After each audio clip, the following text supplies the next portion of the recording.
पिता का एक फैसला बेटों की होश उड़ा दिए। एक सेठ जी थे, उन्होंने अपनी सारी जिंदगी बहुत ही मेहनत की थी, इसलिए वो काफी धनवान थे। उनका नाम गांव के अमीर लोगों में आता था। उनका धंधा बहुत अच्छा चल रहा था। सेठ के पास संपत्ति भी अच्छी थी। उनके चारों बेटे थे। एक दिन सेठ को लगा कि अब मुझे अपने चारों बेटों के बीच अपनी संपत्ति का बंटवारा कर देनी चाहिए। उन्होंने अपनी सारी संपत्ति का हिसाब कर दिया और अपने चारों बेटों को कितना कितना देना है उसका भी हिसाब कर दिया। उनके चारों बेटों ने कहा कि हम सब मिलकर आपको 3-3 महीने रखेंगे। ऐसे चारों ने मिलकर पिताजी को 12 महीने मतलब कि 3-3 महीने रखने का प्लान बनाया था। सेठ जी को भी अपने चारों बेटों के इस इरादे से कोई समस्या नहीं थी।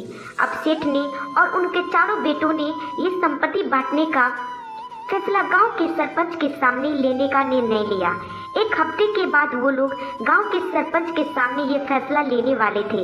जिस दिन सेठ जी ने ये संपत्ति का बंटवारा करने का निर्णय लिया, तभी जो सबसे बड़ा लड़का था उसके दिमाग में ये बात आई कि एक बार ये बंटवारा हो जाने दो, उसके बाद मैं पिताजी को 3 महीने क्या 3 दिन भी नहीं रखूंगा। वही सब बातें बाकी तीनों के दिमाग में भी आई थी। वो चारों सोच रहे थे कि एक बार संपत्ति अपने नाम हो जाए, उसके बाद क्या करना है वो तो हम देख लेंगे। वो चारों इतने लालची हो गए थे कि अपने पिता को 3-3 महीने रखने के लिए भी राजी नहीं थे।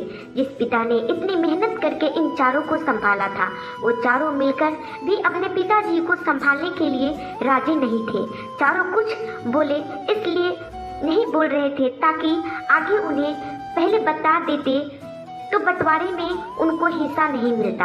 अब आखिरी हफ्ता पूरा हो गया और वो बंटवारे का दिन आ ही गया। चारों बेटे और पिताजी ये फैसला लेने के लिए गांव के सरपंच के पास जाते हैं।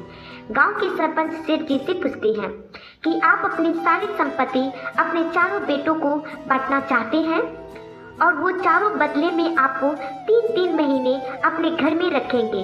क्या आपका ये अंतिम फैसला है? तभी सेठ ने कहा, जी नहीं, मेरा अंतिम फैसला ये है कि मैं अपने चारों बेटों को 3-3 महीने अपने पास रखूंगा और बाकी के 9 महीने वो अपने हिसाब से रहेंगे। सेठ का अंतिम फैसला सुनने के बाद चारों बेटों को पैरों तले जमीन खिसक गई और वो चारों हक्के बक्के रह गए। वो सोचे क्या रहे थे और हुआ क्या। सेठ जी ने तो पासा ही पलट दिया।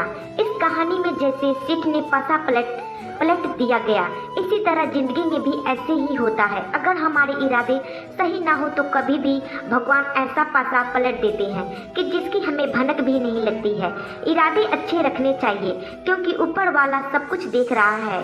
हम सभी को बेवकूफ़ बना सकते हैं पर भगवान को नहीं। दोस्तों, उम्मीद करती हूँ कि आज का ये छोटी सी वीडियो आपको पसंद आई हो, तो प्लीज़ वीडियो को एक लाइक ज़रूर कीजिएगा।